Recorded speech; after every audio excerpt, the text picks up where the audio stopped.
నువ్వు అధికారంలో ఉన్నప్పుడు ఒకటి కాదు రెండు కాదు ఏకంగా 9 సార్లు కరెంటు ఛార్జీలు పెంచు. ఎన్నిసార్లు? 9 సార్లు. 200 రూపాయలు 300 రూపాయలు వచ్చే కరెంటు బిల్లు ఏకంగా 900, 1000, 2000, 3000 రూపాయలు. అప్పుడప్పుడు విచిత్రంగా టీవీలోనే గట్టా మనం చూస్తూ ఉంటాం. చిన్న చిన్న టిఫిన్ షాపులు ఉంటే వాళ్ళకి 1,00,000, 1,50,000, 70,000 ఇటు వేలల్లోనే. మనం అంత అంత భారీగా దోచేసి ఇవాళ ఎవరికైనా నువ్వు చెప్పేది కరెంటు ఛార్జీల గురించి కింద కామెంట్లు చూద్దాం ఒకసారి. నువ్వేం మాట్లాడుతున్నావు వినిపిస్తాగండి. ఈ బాధుడు కార్యక్రమంలో ఎన్నికలప్పుడు తాను కరెంటు ఛార్జీలు తగ్గిస్తాను అని చెప్పి ప్రజలను మోసం చేస్తూ ఈ బాధుడు కార్యక్రమం చంద్రబాబు నాయుడు గారు తీసుకొచ్చిన ఈ నేపథ్యంలో కరెంటు ఛార్జీలు తగ్గకపోగా కరెంటు ఛార్జీలు బాధుడు పేరుతో పెంచిన నేపథ్యంలో ఇప్పటికే 6,000. నువ్వు ప్రమాణ స్వీకారం చేసిన రోజు అనుకుంటా, నువ్వు ముఖ్యమంత్రిగా ప్రమాణ స్వీకారం చేసావు కదా, ఆ రోజు నేను చెప్పావు తెలుసా? నేను కరెంటు ఛార్జీలు పూర్తిగా తగ్గించేస్తానన్నావు. తగ్గించేస్తానని చెప్పి నువ్వేం చేసావు?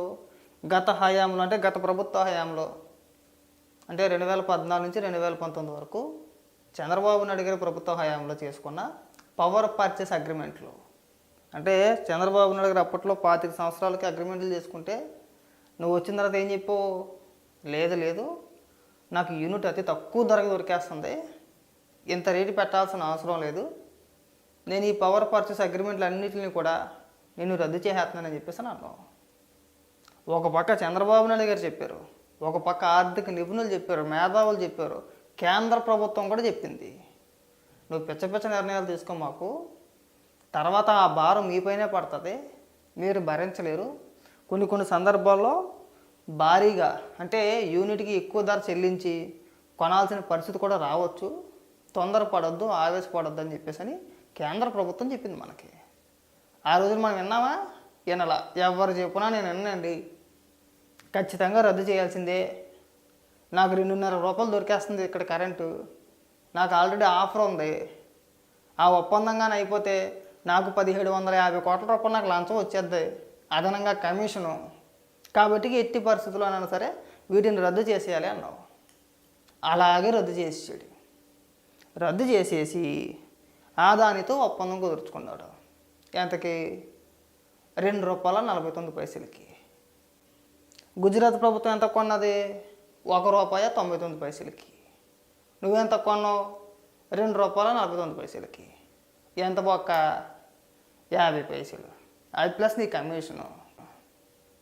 ఇవన్నీ 1,00,000 ఉన్నాయి, మన తినేస్తానికి బొచ్చుడు ఉన్నాయి. అందులో తిన్న కాడికి తినేసావు, నొక్కాల్సిన కాడికి నొక్కేసావు.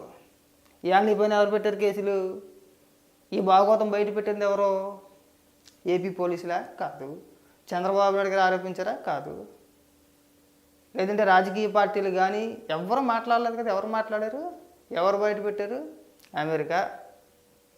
అమెరికా పోలీసులు అక్కడ కోర్టులు చెప్పిన విచారణ జరిపి ఆధారాలు లేకుండా మనలాగా గుడ్డగాల్చి ముఖం మీద వేసారు వాళ్ళు. అన్ని ఆధారాలతో నువ్వు ఎప్పుడు మాట్లాడేవు, ఎలా మాట్లాడేవు, ఏ రూపంలో డబ్బులు తీసుకున్నారో, ఎంత తీసుకున్నారో అనేది వాళ్ళు ఆధారాలతో సహా డైరెక్ట్గా వెబ్సైట్లో ఇవాళ కూడా ఉంది, ఇప్పటికి కూడా ఉంది. ఒకసారి వెళ్ళి చదువుకో. మాట్లాడితే ఏమంటాడో? నా పేరు లేదంటాడు. వాళ్ళు చెప్పిన దాంట్లో, అమెరికా పోలీసులు చెప్పిన దాంట్లో అక్కడ కేసులో నా పేరు లేదు, నా పేరు లేనిదే నా పేరుని ఎలా ప్రస్తావిస్తారో నేను పరువు నష్టం దావాకి వేసేస్తాను అంటాడు. 2021-22లో ముఖ్యమంత్రి ఎవడయ్యా? నువ్వు కాదా? సజ్జల రామకృష్ణారెడ్డా? లేదంటే ఎవరైనా పైనుంచి పరిపాలించారా? నువ్వు కాకుండా ఆంధ్రప్రదేశ్ ముఖ్యమంత్రి అయితే ఎవడొస్తాడు? నువ్వు రావు. నా పేరు లేదంటాడు అక్కడ. మరి అప్పుడు పరిపాలించింది నువ్వే కదా, ముఖ్యమంత్రి నువ్వే కదా. రాష్ట్రాన్ని అడ్డగోలుగా దోచుకొని కరెంటు ఛార్జీలు పెంచేసారు. నువ్వు చేసిన పాపమే అదంతా కూడా. నువ్వు ఏది మాట్లాడినా కింద కామెంట్లో చూసుకోవచ్చు. నువ్వు నాయన తమరి భాగవతాలన్నీ కూడా ఇక కామెంట్లో అమ్మనా బూతులు తిడతారు. మామూలు బూతులు కాదు, అమ్మనా బూతులు. ఒక్కసారి ఇవన్నీ చదువుకొని మనం ఏది మాట్లాడినా ప్రజలు నమ్మట్లేదు. మనం మాట్లాడేది పచ్చి అబద్ధాలు అనేది ప్రజలకు తెలిసిపోయింది అని నువ్వు తెలుసుకోలేకపోతున్నావు అన్న. నువ్వు తెలుసుకొని మాట్లాడితే బ్రహ్మాండంగా ఉంటుంది. ఈ కరెంటు ఛార్జీల గురించి నువ్వు అస్సలు మాట్లాడకూడదు.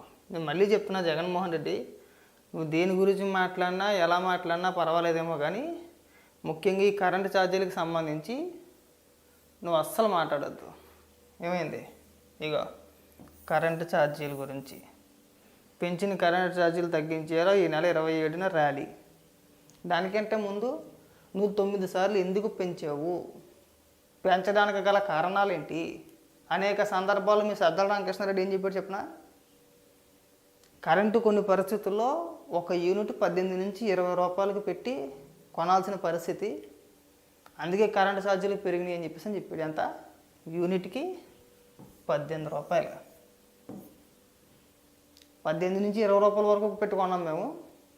మా చేతుల్లో లేనిది కరెంట్ ఎక్కడ దొరకట్లేదు, బొగ్గు దొరకట్లేదు, ఏం చేయమంటారు మమ్మల్ని అని అడిగాడు. దాని గురించి నువ్వేమన్నా మాట్లాడవా? నువ్వేం మాట్లాడాలా? ఇవాళ వచ్చి ఏమన్నా మాట్లాడతాడు? చంద్రబాబు నాయుడు గారి హయాంలో కరెంటు ఛార్జీలు పెరిగిపోయినాయని మాట్లాడతాడు. ఈ ఫోటో ఏంటి ఇక్కడ? నిన్న మొన్న మీ నాయకులందరూ మా పెద్ద పెద్ద ఉపన్యాసాలు చెప్పారు కదా, మార్ఫింగ్లు ఎలా వేస్తారా ఫోటోలు. మరి ఇది మరి దీని గురించి ఎందుకు మాట్లాడరు? పైగా ఇక్కడ ఏమని రాస్తారంటే పెద్ద పెద్ద ఉపన్యాసాలు, అన్నీ సొల్లు మాటలే, కరెంటు ఛార్జీలతో బాధుడట. ఎవడో నమ్ముతాడే దీన్ని? ఏ జగన్మోహన్ రెడ్డి? ఇదిగో కరెంటు ఛార్జీలతో చంద్రబాబు బాధుడే బాధుడు చెప్పేసి వేసేసి ఇక్కడ సొలువు ఉపన్యాసాలు చెప్తున్నాడు. ఫీజు రియంబర్స్మెంట్ అంటాడు. అది రద్దు చేసింది మన పనుడే. ఫీజు రియంబర్స్మెంట్ రద్దు చేసేసి ఆ పథకాన్ని ఆపేసి వసతి దీవెన అని పెట్టాడు. జగన్మోహన్ రెడ్డి బొమ్మ వేసుకున్నాడు. ఈయన గారి బొమ్మ, ప్రతి దానిపైన ఈయన గారి బొమ్మ ఉండాలి. పాస్బుక్ల పైన, పొలం సరిహద్దురాలు పైన, సమాధుల పైన, బర్త్ సర్టిఫికెట్ల పైన, డెత్ సర్టిఫికెట్ల పైన, అన్నిట్లపైన ఈ సుందరమైన ముఖం ఉండాలి.